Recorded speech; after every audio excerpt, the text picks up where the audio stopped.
Announcement of the Supreme Court, the expectation of Nigerians, politicians, civil society organizations, our development partners, and the international community have risen to high levels. Such expectations remain valid because Nigeria has a population of over 200 million people, huge and fertile landmass, and is endowed with other components that make her national power. That is strong economy, military population, diverse culture, strong foreign policy, progressive technological advancement, etc. Finally, she is expected to blaze the trail on grassroots development in the regions. This government, under the leadership of President Bola Ahmed Tinubu, must be commended for responding to the development with the creation of the Ministry of Regional Development as well as the Livestock Development.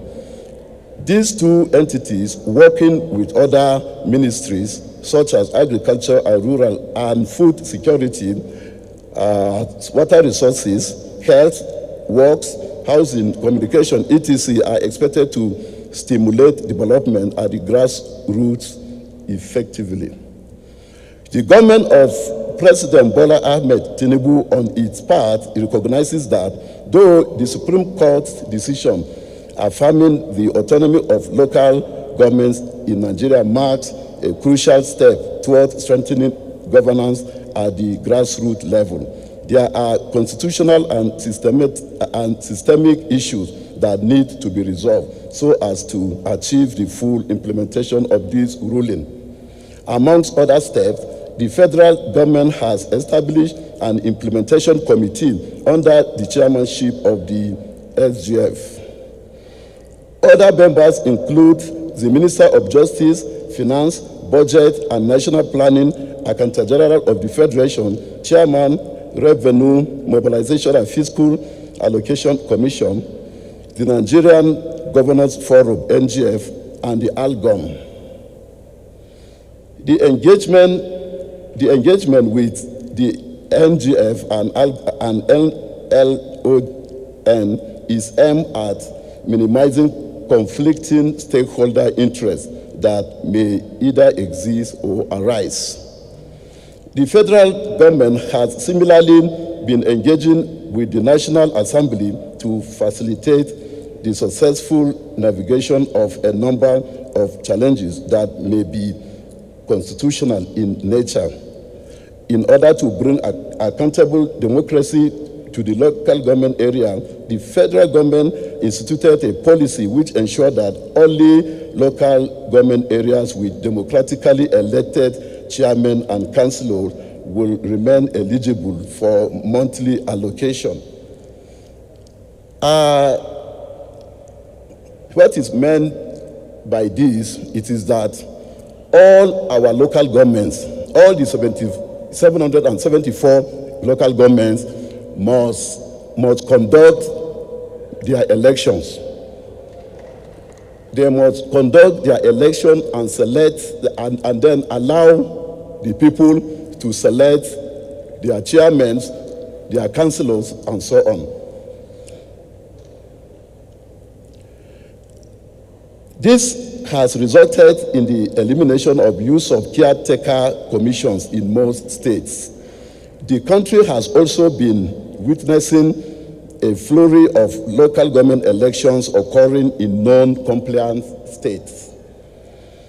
While the Supreme Court's decision recognizes local governments as the third tier of government, several constitutional provisions still allow for state control, thus creating illegal gray areas. These include Section 7 of the 1999 Constitution, as amended, states that the system of local government by democratically elected councils is under these constitutions guaranteed. Yet it leaves the structure, composition, and functions to be determined by state laws. This provision has been exploited in the past by the governors, who dissolve elected councils and appoint caretakers committees, which undermines autonomy. Section 162, subsection 6, establishes the State Joint Local Government Account, SJLGA, which mandates that allocations to the local governments pass through state governments. This has been an area of intense debate in the past and has in some instances been mentioned as the direct cause of low service delivery in the local government areas. State houses of assemblies, legislative control. Since state legislatures are responsible for making laws governing local government, governors have been alleged to deploy such power to the advantage of the state and at the detriment of the local government areas. It is submitted that these constitutional provisions will have to be progressively addressed by all stakeholders in an inclusive manner before implementing full financial and administrative autonomy for local councils.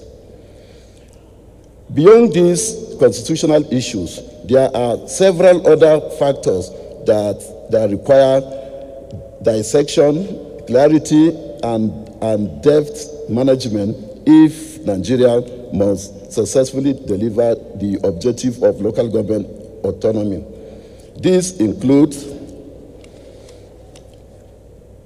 joint liability and obligation. One major challenge in implementing autonomy is the issue of joint liabilities between state and local governments, which include debt burdens. Many states have used local government allocation as collateral for loans, granting local government financial independence could lead to conflicts over debt repayment obligation. This means that some states in Nigeria have used the local government funds as collateral to secure some loans, and it is a big problem. Overlapping responsibilities. In some states, local governments and state ministries share responsibilities in areas such as healthcare, education, and infrastructure. If local governments become fully autonomous, issues pertaining to jurisdiction and service delivery will have to be resolved. Employment and salaried payments. Many local government workers are part of unified state civil service structure. A sudden transition to full autonomy could generate wage payment crisis, as some local governments may lack financial capacity to sustain their workforce. Stakeholder issues. There is need for the rebuilding of collaborative spirit among stakeholders, particularly political players, so as to minimize resistance and friction.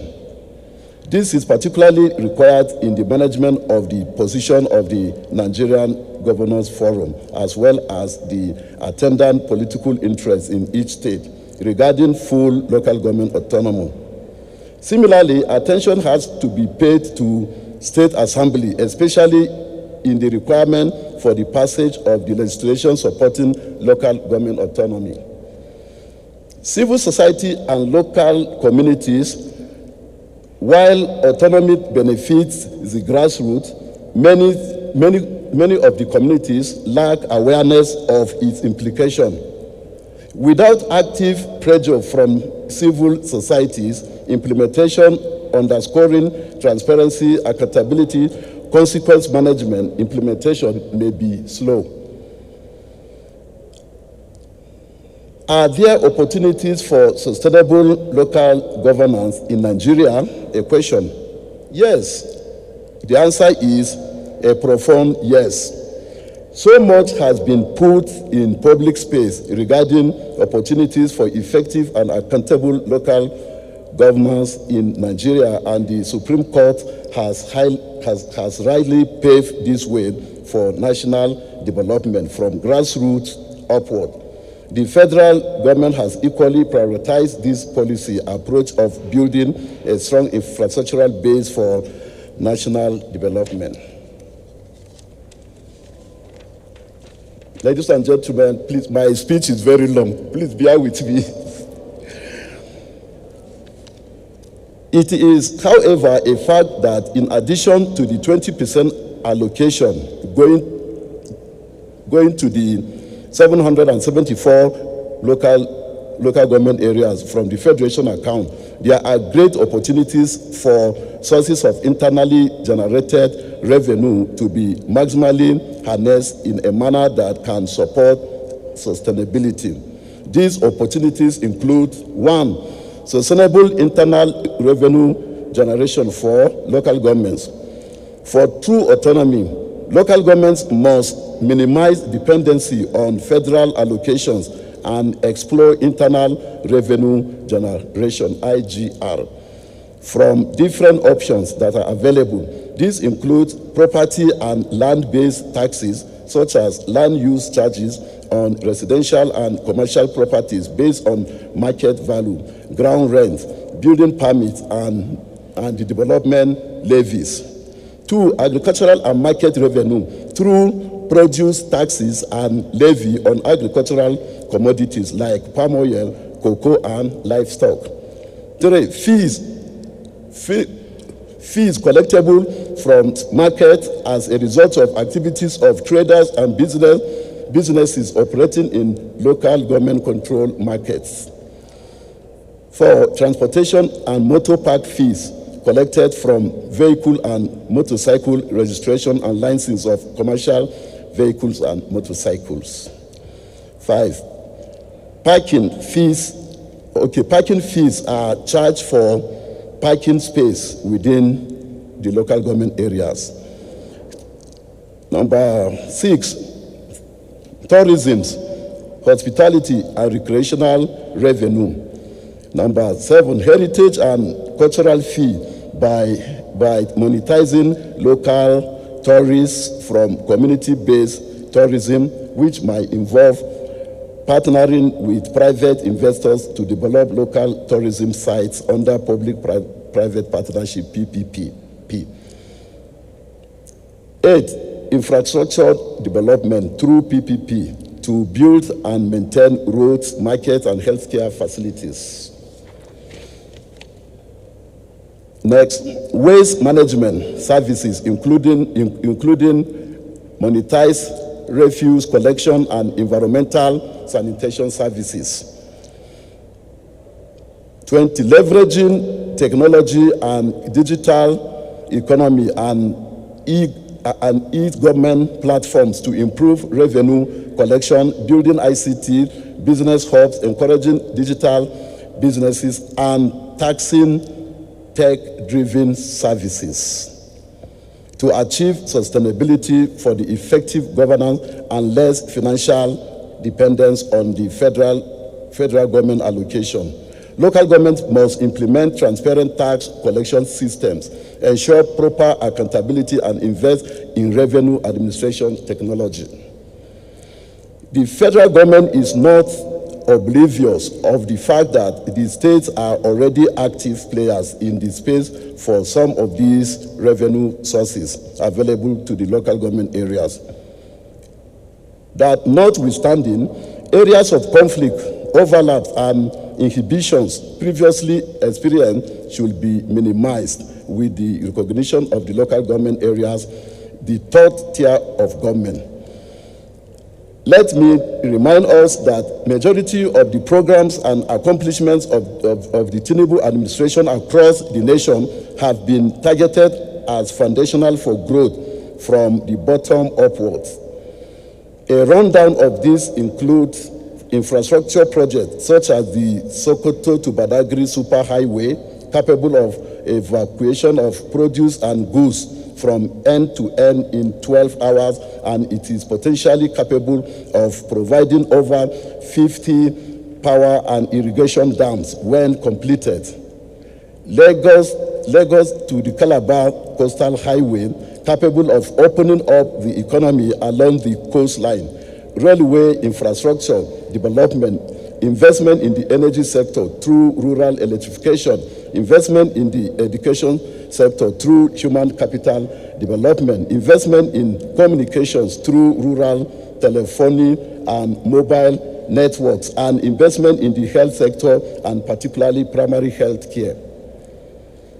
Having stated the opportunities for sustainable growth trajectory from the local government areas to national level, it is also important to identify the inherent weakness of the local governments in Nigeria before presenting the way forward. It must be clear that this is collective responsibility. Challenges and weaknesses inherent in our local government system are attributable to long-term impact from lack of understanding, neglect, wrong perception of the center as the solution to all problems, and absence of good governance at the subnational levels. These challenges are potentially capable of derailing the full implementation of the Supreme Court decision at the point of delivery. They are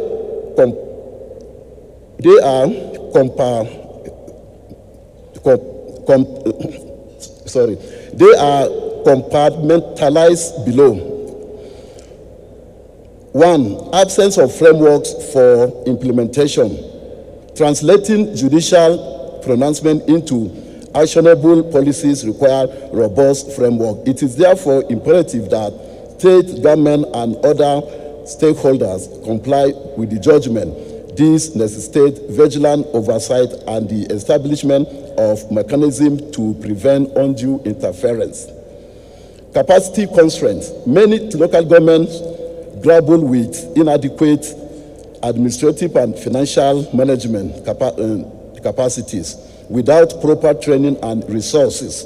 These councils may struggle to effectively utilize their newfound autonomy. In essence, it means that it is saying that all our local governments must try and find, in fact, new ways of revenue generation, not only to depend on the federal. Corruption and mismanagement. The decentralization of financial powers can inadvertently lead to localized corruption, if not checked. Transparent processes and accountability measures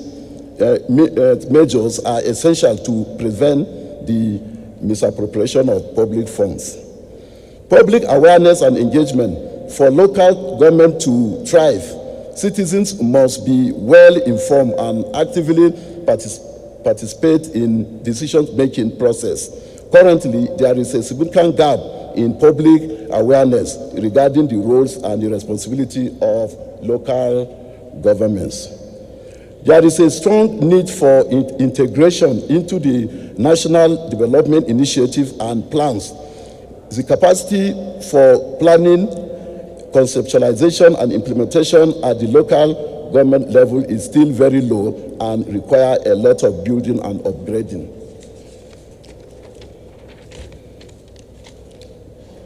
Leadership emergence and election process remain critical at the local government level if the objective of the autonomy must be achieved. What are the way forward now?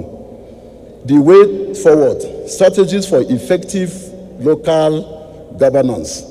The issue of the way forward regarding local government autonomy and the implementation of the Supreme Court decision is applicable to all tiers of government at national, state, and local governments because they all have a role to play. The Gombe state is blessing the trial, and I consider it a step in the right direction. I once again urge other states to emulate this step. Yes, I was happy. I think, at the documentation or at the presentation of the governor. He emphasized that they here in Gombe, they have already started the autonomy. So, thank you very much, sir, for that. On the part of the federal government, there is great commitment towards the successful entrenchment of good governance at all tiers of government. There is also a huge commitment in the implementation of the Renew Hope agenda. The federal and the central government is committed to the implementation of the Renew Hope agenda of Mr. President. Based on the above, the following steps are recommended on the way forward on the local government autonomy. They are by no means exhaustive. Number one, capacity building. We must invest on our people. We must invest in our local staff. We must invest in them so that at least they can gain knowledge and all the administrative needs. So invest in training programs to enhance the administrative planning, policy formulation, and financial management skill of local government officials. This will inevitably involve partnerships with international organizations and development partners that can provide technical assistance and share best practices. Then oversight mechanism. Among other framework, there is need to create independent body to monitor the financial activities of the local government, ensuring transparency